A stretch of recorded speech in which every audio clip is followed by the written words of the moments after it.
Nanded CM24 live news पाहण्यासाठी like व subscribe करून बेल आयकॉन दाबा। CM24 लाईव्ह न्यूज मध्ये आपलं स्वागत आहे। पाहूया आजच्या काही ठळक घडामोडी।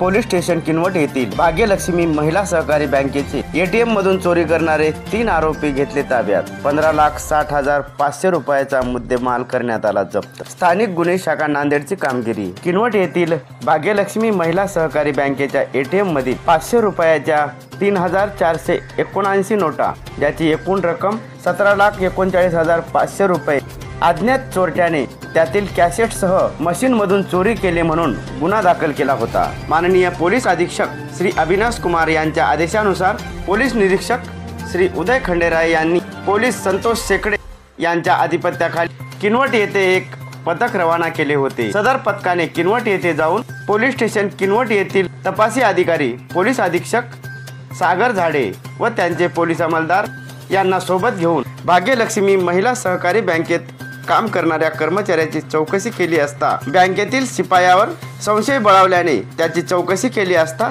त्याने त्यांचे बँकेतील सहकारी अकाउंटंट क्लार्क यांच्या मदतीने सदर गुन्हा केल्याचे कबूल केले। सदर आरोपीकडून गुन्ह्यात चोरी केलेले नगदी रुपये तर चोरीच्या पैशातून खरेदी केलेले सोन्याचे दागिने असा एकूण 15,60,500 रुपयाचा मुद्देमाल जप्त करण्यात आला व 3ही आरोपींना ताब्यात घेण्यात आले आहे। याकरिता नांदेड पोलीस अधीक्षक कार्यालयात माननीय पोलीस अधीक्षक श्री अविनाश कुमार यांच्या वतीने पत्रकार परिषद घेण्यात आली होती। यावेळी सदरील माहिती प्रसार माध्यमास देण्यात आली। सदरील कामगिरी यशस्वी पार पाडण्यासाठी माननीय श्री अविनाश कुमार पोलीस अधीक्षक नांदेड, माननीय श्री खंडेराव धरणे अपर पोलीस अधीक्षक भोकर यांचे मार्गदर्शनाखाली पोलीस निरीक्षक Shri Sunil Birla police station Kinwat, Shri Uday Khanderao police निरीक्षक स्थानिक गुन्हा शाखा नांदेड सह पोलीस निरीक्षक संतोष शेकडे, पोलीस उपनिरीक्षक सागर झाडे, पोलीस उपनिरीक्षक दिनेश येवले, पोलीस अंमलदार सुरेश घोगे, गजानन डुगरे, राजेंद्र सिटीकर, दीपक ओढणे, तानाजी येळगे, मोतीराम पवार, अनिल बिरादार यांनी ही यशस्वी कारवाई पार पाडली। याकरिता पोलीस अधीक्षक माननीय श्री अविनाश कुमार यांनी सदर पथकाचे कौतुक केले। पाहूया पुढील सविस्तर वृत्तांत। दिनांक 8/8/24 रोजी पोलीस स्टेशन किनवट येथे गुन्हा नंबर 235/24 कलम 303(2) भारतीय न्याय संहिताप्रमाणे गुन्हा दाखल झाला होता। त्यामध्ये किनवट येथील भाग्यलक्ष्मी महिला सहकारी बँक जे आहे त्या ATM मधून 17,39,500 रुपये हे चोरी गेले होते। त्याप्रमाणे त्यांची तक्रार होती। त्यामध्ये नेमकं पैसे चोरी गेले किंवा काही टेक्निकल प्रॉब्लेम आहे असं त्यांना सुरुवातीला लक्ष आलं नव्हतं। त्यानंतर त्यांनी चेक केल्यानंतर पैसे त्यांना त्यामध्ये त्यांच्या ATM मध्ये मिळून आले नाही। त्यावरून त्यांनी पोलीस स्टेशनला गुन्हा दाखल केला। त्या दरम्यान त्या गुन्ह्याच्या तपासामध्ये पोलीस स्टेशन किनवटचे PI बिर्ला सर आणि त्यांची टीम तसेच LCBचे API शेकडे आणि LCBची टीम असे दोन्ही टीम ह्या गुन्ह्याच्या तपासामध्ये होते।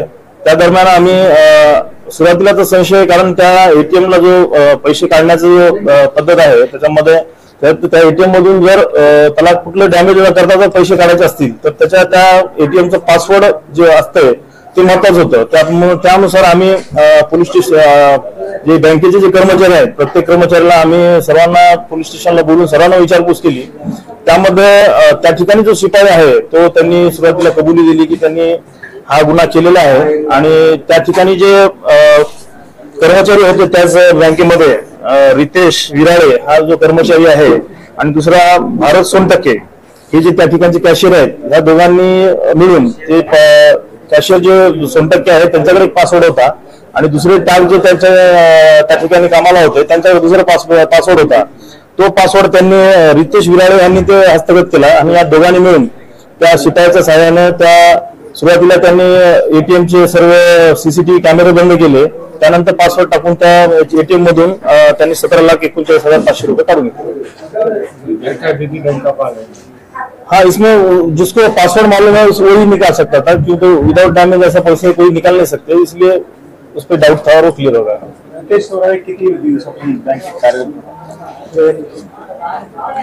तो जो 4 वर्ष पहले बँकेत काम हे जे क्या ये आहे याच्यात जो तो ATM मध्ये शिरलेला आहे त्याचं नाव आहे, जो शिपाई आहे तो एटीएम मध्ये छत्री लावून शिकला. तो जो एटीएम मध्ये एक कॅमेरा असतो या मशीन मध्ये, वरची त्यानं सीसीटीव्ही कॅमेरे ते कट केले आणि बाकी कॅमेरे बंद झाले. संध्याकाळी येऊन त्याने 6:40 वाजता एक वायर असतो तो कट केला, त्यामुळे सगळं सीसीटीव्ही बंद झालं. आणि ज्यावेळेस एटीएम रात्री 8:02 रविवारी एटीएम मध्ये तो छत्री लावून शिरला आणि खाली बसून त्याने जी चाबी आहे ती 100% त्याला दिली होती. ती चाबीनं ते उघडलं. उघडून त्याच्यात तो फिरवल्यानंतर त्याला काही मधात लॉक नसतो. फिरवल्यानंतर तो उघडतो, आपल्या पासवर्ड टाकावं लागतं 12 अंकी. ते 12 अंकी त्याच्याकडे पासवर्ड होतेच, 100% दिलेले विराळनं दिलेले. आणि त्याने पासवर्ड टाकल्यामुळं नंतर ती कॅसेट बाहेर येते. त्याच्यात 2 कॅसेट होत्या 500च्या आणि 100च्या 2 होत्या. तर 500च्या दोन्ही कॅसेट त्याच्यामध्ये टोटल 4000 नोटा टाकल्या होत्या. त्या 4000 नोटापैकी 381 नोटा या लोकांनी विड्रॉल केल्या होत्या, 481. आणि जी कॅसेट आहे राहिलेल्या रक्कमचं, ती दोन्ही कॅसेट तो घेऊन गेला. याच्यातून 6-7 जण संशयित होते. 2 दिवस त्यांची एलसीबी टीम आम्ही सगळे इंट्रोगेशन केलं, त्यांचं डिटेल मध्ये जबाब घेतलं. आणि जबाबामध्येच ते प्रत्येक वेळेस वेगवेगळे जे म्हणजे लक्षात आलं की हे 2-3 यांना माहित आहे. आणि त्यानंतर आम्ही त्यांचं केलं आणि त्यामुळे रिकव्हरी झाली. अडकोली नांदेड CM24 लाईव्ह न्यूज पाहण्यासाठी लाईक व सबस्क्राईब करून बेल आयकॉन दाबा.